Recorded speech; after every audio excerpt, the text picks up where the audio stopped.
सोच कर आया हूं कि बिना सबूत के आप लोग भी नहीं चलने वाले हो, नहीं आप लोग भी विश्वास नहीं करने वाले हो कि क्या मैं आप लोगों के लिए सही बता रहा हूं कि नहीं बता रहा हूं। तो इसीलिए मैं आप लोगों के लिए सबूत लेकर के आया हूं। देखो ये आपके बोर्ड के एग्जाम का पेपर है और जिसमें और आप लोग चाहो तो अपने पिछले साल के बोर्ड के एग्जाम का पेपर कोई भी उठा करके देख लेना, कोई भी जो आपको अच्छा लगता हो वो पेपर आप लोग अच्छी तरीके से उठा करके देख लेना और देख लेना कि इस तरीके का क्वेश्चन आपके बोर्ड के एग्जाम में पूछा गया है कि नहीं गया है। जैसा कि मैं आप लोगों को दिखाता हूं, ये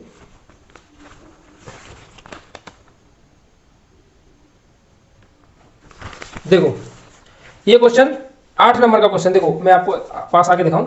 देखो ये दिख रहा है, समीकरण निकाय को आप भी विधि से हल कीजिए। 3x - 2y इस तरीके से जो क्वेश्चन दिया हुआ है 8 नंबर का है, देख लो अच्छी तरीके से।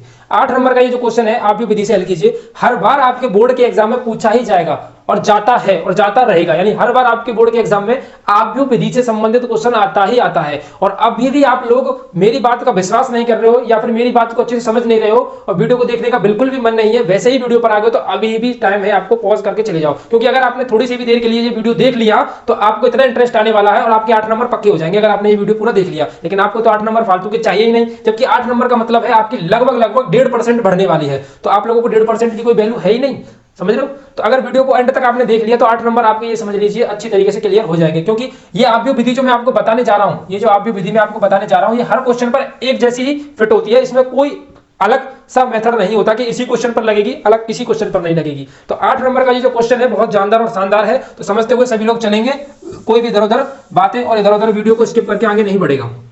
ठीक है, चलो देखते हैं कैसे करना होता है। तो आपकी विधि में हमको 3 समीकरण दी हुई होती है, 3 समीकरण दी हुई होती है जिनको हमें आपकी विधि से हल करना होता है और एक्स वाई जेड की वैल्यू निकालनी होती है। अब देखो सर 8 नंबर का क्वेश्चन है तो थोड़ा बहुत तो इसमें डिफिकल्टी होगी, यानी कुछ ना कुछ तो दिया होगा इसके अंदर। तो जैसे जैसे मैं बताता चलूं वैसे वैसे ही करते चलना। सबसे पहले आप लिखोगे ए, यानी हमको एक आव्यूह बनाना है ए। और आव्यूह कैसे बनेगा, हमेशा इन जो वैल्यू दी हुई है इनके कोफिशिएंट को लिख लो, यानी जिनके आगे जो लिखा एक्स के आगे जो लिखा है इसको लिख दीजिए 1 3 2, वाई के आगे जो लिखा है इसको लिख दीजिए 1 2 1 और जेड के आगे 2 1 और 3। ये तो हो जाता है आपका ए, ये तो हो जाता है आपका ए। फिर आता है आपका बी की बारी, बी बनाते हैं। बी क्या होता है आपका, ये जो पीछे की जो वैल्यू होती है इनको बोल देते हैं हम बी, तो ये बन गया आपकी बी, यानी इनको बी मानना होता है, इसको ए मानना होता है। फिर हम मान लेते हैं एक्स, फिर हम क्या मान लेते हैं एक्स को। एक्स क्या होता है, जो हमारे चर दिए हुए हैं एक्स वाई जेड दिए हुए हैं तो उनको एक्स वाई जेड को इस तरीके से लिख लेंगे। ये तीनों चीजें हर क्वेश्चन में इसी तरीके से लिखनी है। ए हमेशा एक्स वाई और जेड के कोफिशिएंट यानी गुणांकों को लिखना है। बी हमेशा पीछे वाली वैल्यू जो बराबर में दी होती है उसको लिख लेना है। और एक्स हमेशा कितने चर हैं इसमें, अगर 2 होते तो एक्स वाई लिखता, 3 होते तो एक्स वाई जेड लिख रहा हूँ पूरा। आप 3x3 के अगर मैट्रिक्स आएगी, जैसे ये है 3x3 की आएगी तो 8 नंबर का ही क्वेश्चन आएगा, कम का आएगा ही नहीं। ठीक है, करना कैसा होता है, सबसे पहले इसका इनवर्स निकालना है और इनवर्स निकालने से भी पहले तो क्या करना होता है, मोड निकालना है, इसका मॉडुलस। ठीक है, अगर आपको मोड निकालना या इनवर्स निकालना नहीं आता तो चैनल पर यार काफी सारी वीडियो डली हुई है, पूरा मैट्रिक्स मैंने अच्छे से पढ़ाया है, पूरा डिटरमिनेंट मैंने अच्छे से पढ़ाया है, अवकलन मैंने अच्छे से करके सिखाया है, तो जाकर के वो वीडियो देखो अगर आपको ये नहीं आता है। और अगर ये भी नहीं आता तो मुझे कमेंट करके जरूर बताना, जिससे इसके ऊपर मैं आपको पूरा तरीके से सिखा सकूं। अब देखो मैट्रिक्स में इसमें मोड कैसे निकालते हैं, पहली पंक्ति से पहली पंक्ति कवर करेंगे, पहला स्तंभ कवर करेंगे, तो मोड 2 1 1 3, फिर प्लस फिर माइनस आएगा 1 आ जाएगा, फिर पहली पंक्ति दूसरा स्तंभ, पहली पंक्ति दूसरा स्तंभ यानी 3 2 1 और 3, फिर आएगा 2, फिर पहली पंक्ति तीसरा स्तंभ 3 2 2 1। इसको करेंगे हम सॉल्व। ठीक है, 3 दूनी 6 और ये 1, फिर हो जाएगा 3 3 9 और ये 2 और ये 2 3 1 3 2 दूनी 4, मोड ए 6 में से 1 जाएगा तो 5, 9 में से 2 जाएंगे तो 7 और 3 में से 1 जाएगा तो माइनस का 1 यानी 2। तो मोड ए बराबर हो जाएगा 5 माइनस के 9, यानी कि मोड ए का जो मान आया है वो कितना आया है, माइनस का 4। ये तो निकल आया हमारा मोड। अब हम निकालेंगे इसका एडजॉइंट। क्या निकालना होता है, एडजॉइंट। एडजॉइंट कैसे निकालते हैं, हमेशा एडजॉइंट निकालने का जो तरीका होता है उससे पहले हमको निकालने होते हैं a11 और a12 यानी कि सेकंड माइनर और फैक्टर। तो इसका अगर मैं सबसे पहले निकालूं m11 तो m11 m12 m13, इसको बोलते हैं हम औपसारणिक। ठीक है, इसको क्या बोलते हैं, औपसारणिक बोलते हैं यानी माइनर। अब देखो कैसे निकालना होता है, m11 यानी मतलब इसका मतलब हो गया पहली पंक्ति पहला स्तंभ, पहली पंक्ति पहला स्तंभ। तो क्या बचेगा हमारे पास 2 1 1 और 3, यानी हो जाएगा 3 दूनी 6 माइनस के 1 यानी बचा हमारे पास 5। फिर m12 का मतलब होता है पहली पंक्ति दूसरा स्तंभ, पहली पंक्ति दूसरा स्तंभ, 3 3 जा 9 और 2 1 जा 2, कितना बचा आपके पास 7। पहली पंक्ति तीसरा स्तंभ, 3 3 जा 1 2 2 जा 4, कितना बचा माइनस के 1। इसी तरीके से हम निकालेंगे m21 m22 m23, तीनों को निकालें तो m21 क्या होता है, दूसरी पंक्ति पहला स्तंभ, दूसरी पंक्ति पहला स्तंभ, दूसरी पंक्ति कवर करेंगे और पहला स्तंभ कवर करेंगे, तो क्या बचा 1 1 2 3, दूसरी पंक्ति पहला स्तंभ, दूसरी पंक्ति पहला स्तंभ, दूसरी पंक्ति कवर करेंगे, पहला स्तंभ कवर करेंगे, तो 1 1 2 3, तो 3 बन जा 3, 2 बन जा 2, यानी 3 माइनस के 2, 3 माइनस के 2 यानी कि 1 बचेगा। इसी तरीके से दूसरी पंक्ति दूसरा स्तंभ, दूसरी पंक्ति दूसरा स्तंभ, 3 एकम 3 2 दूनी 4, 3 एकम 3 2 दूनी 4, तो बचा आपका पास -1। दूसरी पंक्ति तीसरा स्तंभ, दूसरी पंक्ति तीसरा स्तंभ, दूसरी पंक्ति जैसे जैसे मैं बोलते चलूँ उसी तरीके से, दूसरी पंक्ति तीसरा स्तंभ, क्या बचा 1 1 2 1, तो 1 बन जा 1 माइनस के 2 यानी कि माइनस का 1। इसी तरीके से M31 M32 M33 तीनों को निकालते हैं। M31 यानी तीसरी पंक्ति पहला स्तंभ, तीसरी पंक्ति पहला स्तंभ, तीसरी पंक्ति पहला स्तंभ, इसको हम पंक्ति बोलते हैं और इनको हम स्तंभ बोलते हैं। तीसरी पंक्ति है पहला स्तंभ है, तो 1 2 2 1, 1 बन जा 1 माइनस के 2 2 जा 4 यानी माइनस के 3। M32 यानी तीसरी पंक्ति दूसरा स्तंभ, तीसरी पंक्ति दूसरा स्तंभ, तीसरी पंक्ति दूसरा स्तंभ, 1 बन जा 1, 3 2 जा 6 यानी माइनस के 5। M33 तीसरी पंक्ति तीसरा स्तंभ, तीसरी पंक्ति 2 बन जा 2 और 3 बन जा 3 माइनस के 1। अब ये सब हमने कर लिया। अब हम निकालेंगे इसके एडजॉइंट के लिए, पहले इसका निकालेंगे कोफैक्टर, यानी A11 A12 A13 A21 A22 A23 A31 A32 A33। अब ये मत सोचना कि सर क्या इतना बड़ा करना पड़ेगा, 8 नंबर का क्वेश्चन है, इतना ही बड़ा होता है ये, अगर इससे कम करोगे तो आपको 8 नंबर नहीं मिलने वाले हैं, ठीक है।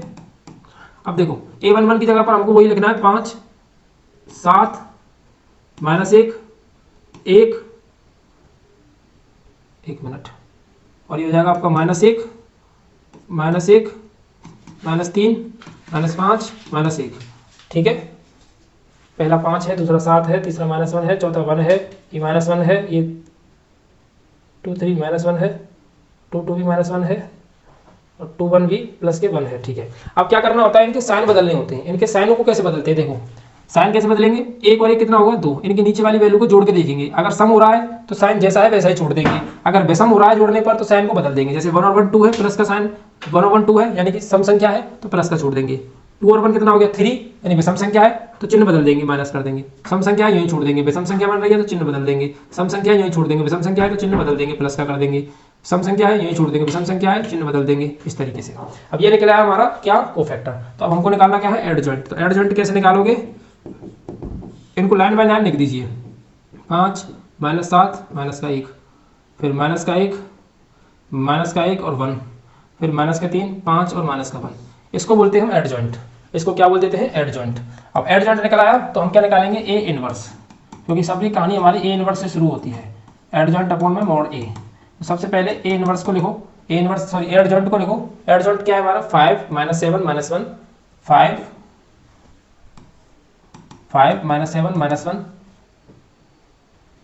5 -7 -1 -1 -1 और 1 -1 और -1 और 1, और अगला क्या है -3 5 और -1 -3 5 -3 5 और माइनस के 1। ये तो आ गया ए इनवर्स, और इसके मोड का कितना है -4। तो -4 से इसमें करना क्या है मुझे, डिवाइड।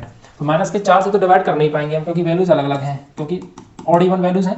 तो मैं 4 को तो बाहर कर देता हूँ 1/4 करके, और माइनस का मल्टीप्लाई डिवाइड कर दूँ तो ये माइनस हो जाएगा, ये प्लस हो जाएगा, ये प्लस हो जाएगा, ये 1 ये 1 ये -1 3 -5 और 1। ये हो गया आपका ए इनवर्स। अब आपको फॉर्मूला इस्तेमाल करना है XYZ की वैल्यू के लिए। क्या इस्तेमाल करना है, फॉर्मूला क्या होता है, x बराबर A inverse B. A inverse B यानी x की वैल्यू को रखो यहाँ पर, इधर करते हैं इसको, ऊपर लिख लेता हूँ। तो फॉर्मूला क्या इस्तेमाल करना है, x बराबर ए इनवर्स में बी।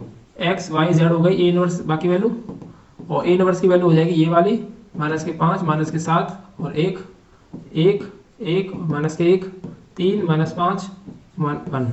और बी की वैल्यू क्या होती है हमारे पास,